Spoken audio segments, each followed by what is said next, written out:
welcome to our day at Hideaway Homestead. Here's just a few things that filled our time today. Happy Saturday, everybody. We're in the high tunnel this morning. It was supposed to be a dreary day all day, so perfect for working in the high tunnel, but actually it's getting pretty bright and sunny out there, so I suppose that's especially good for the tourism of Florida. But we got a lot of work done in here already. We're very pleased that this row of beets, or bed of beets, is doing so well. The first planting, you can see it's coming up very well, very healthy plants.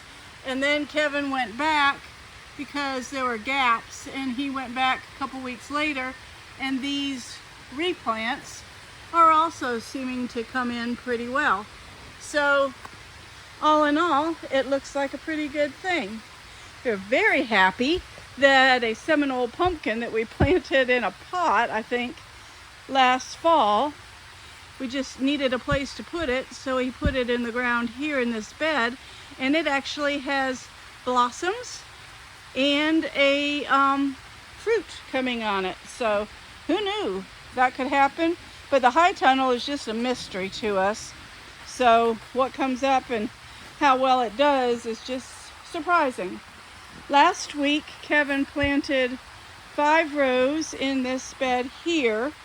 The first half on this end of the shot is spinach, Bloomsdale longstanding or whatever that is, and then this half is kale, and we covered it with these tarps and plastic so that the moisture would stay in this week. And so that was a very good technique, and we see that a lot of this kale is coming up. That was a weed. This is kale. So anyway, that really seemed to keep the moisture in and to bring us some good shoots. Look at these spinach in just 1 week. They're doing well. Here's another one coming up, really looking strong. So I'm happy about that. We've had problems with stuff drying out since we have so much sand in our soil that the moisture just washes away. This bed is planted in turnips. It looks like the weeds are coming through quite well, but so far I haven't seen turnips coming up. We watered it this morning, and I think we'll cover it with the plastic again for a few more days, and hopefully by the end of next week we will have turnips there. It is our goal to try to put food in the ground every possible chance we get. So today Kevin went behind or among these sugar peas that are planted on this fence. I'm not going to get real close because the sprinkler is getting them right now, but the sugar pea harvest is coming through. We've got blossoms and little peas starting, but I wanted to replant, and so today he filled that all in with a whole new batch of peas seeds, and hopefully we will have sort of a double harvest.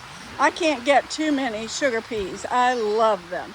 Last week I put transplants for broccoli seedlings into this pot and into another pot back, or barrel back there, and so those are seeming to do pretty well.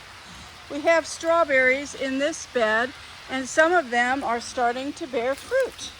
Let's see if I can find a strawberry coming along. Like that little yellow bit in there. That little yellow bit in that flower is going to be a strawberry, probably by the end of this week. These are green onions that I bought at the grocery store. I don't know how many plants for a couple of bucks. We put them in last spring when we planted the strawberry plants, and these things have just grown and grown and grown and grown. They don't look like green onions anymore. They look like full-size onions. But they're supposed to be a good companion plant for strawberries, keep the bugs away from each other, so they've served their purpose very well. This morning I planted a whole bunch of mustard seeds in this raised bed here, and hoping that those come through. The thing about mustard, we seem to be able to grow it quite well, but when you put a big old handful of mustard greens in a pot to cook, you end up with about a tablespoon. So I think we can't do with too many mustard beds. The far side of this bed is some more of the broccoli seedlings. I'm trying to plant them in various locations to see where they do best this year, and so that's why they're in barrels. They're in this raised bed. Now I've got to find some other places that I can put them to see where they do best. Hopefully we'll have a whole bunch of broccoli to pick. These are the collard plants. We bought them as seedlings from, I think, the local feed store, and they just love it growing here. So I'm very excited about these. They're very healthy. We had a whole bunch of them, maybe a dozen, in here, and one day our neighbor's peacocks got loose and came in and pulled up almost all of our seedlings, gobbled them down. So we replanted, but some of those that were just about chewed down, they did come back. So hopefully they will catch up to the other guys, and we will have lots of collards to eat and put in our freezer. One of our hidden food forest plants that we've talked about a couple of times is the pigeon pea plant. And these pigeon peas, they're like trees. They were planted last spring, I think, by seed in little pots, and then we transplanted them. But here it is, the first part of January, and they are bearing fruit like crazy. These are the fruit pods, and they get little peas in them. I'm feeling this one. Kevin, can you open that one? That one is it ready? Seems like it has full peas in it. But yeah, Kevin had picked off of these bushes the other day, so they don't have very many. He had to leave a couple that weren't fully ripe. But look at these that he didn't get to up there. All those brown pods all over the place, and then they've got more blossoms coming. So we'll be getting more from these red and yellow blossoms. This is what the peas look like inside.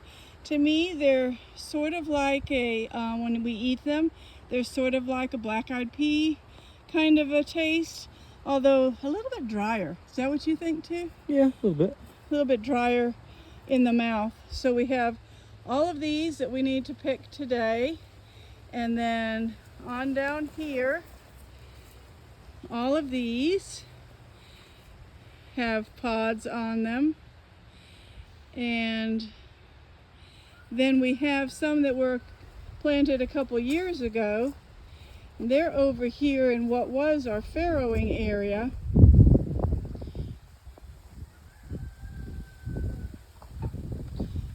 I had to keep the pigs from digging them up, but these more established plants, they're full of pods also, and blossoms. You can see all the blossoms on this one. So this is an excellent food source. The plants themselves, David the Good says, are nitrogen fixers and very good for the soil. He uses them as a chop and drop, but they're also a food source, and we call them hidden food forest items because our neighbors driving by are never going to guess that among these bamboo plants and other weedy kind of plants that we have food growing. Look at where Kevin is standing. This was the farrowing area for when Marianne had her piglets. We fed them a lot of the pumpkins that were left over from the pumpkin patch, and now they are seeding themselves. I don't know how many dozen plants are in just this area where he's standing. Then over here on the other side of the fence is a large plant that already has blossoms on it. This plant over here that was on the edge of the fence, it has blossoms already. Some of them, the seeds must have gone into the main garden, and so now they're growing along that fence. We're hoping we have quite a harvest out of our pumpkin patch coming around for the second time.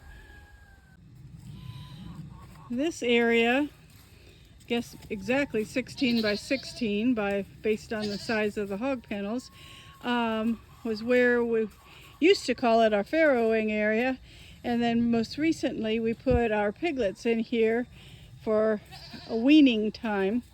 So today we are going to take this very fertile soil and plant Austrian peas in it.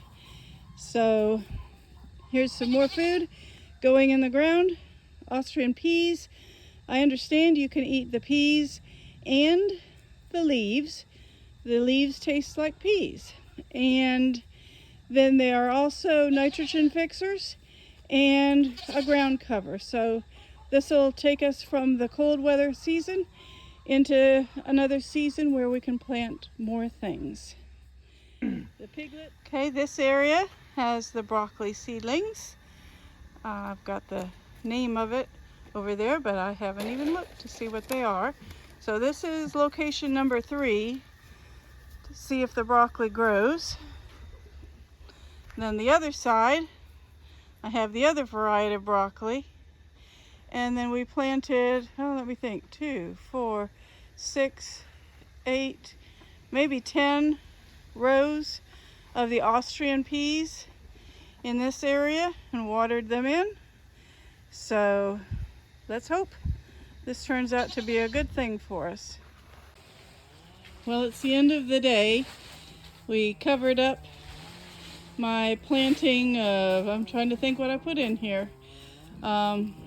Anyway, this one was turnips. This bed Kevin had planted the other day, but so far it hasn't come up. So we're coating it with some tarp to keep it moist. It's lettuce. It's lettuce, he says. Okay, 2 types of lettuce. I didn't show you earlier the mustard greens that are doing quite well on that end. And then we've got some that were planted at the same time, not doing as well. We went ahead and covered up the turnip bed back there so that it can stay moist, and hopefully by the time Kevin gets back out here, it will be all sprouted and good to go. Everything has been watered. We planted a bunch of spinach seeds in this bed. Well, 6 rows of spinach seeds in here, I guess you could say. In front of and behind the sugar peas. So hopefully that will give us some good food too. All in all, it's the end of a very good day. We got a lot accomplished, lots of seeds put in the ground, took care of our animals, and just enjoyed our time together. Sun's about to go down. This time of year it's setting way over there to the south. Anyway, we'll see you next time on Hideaway Homestead.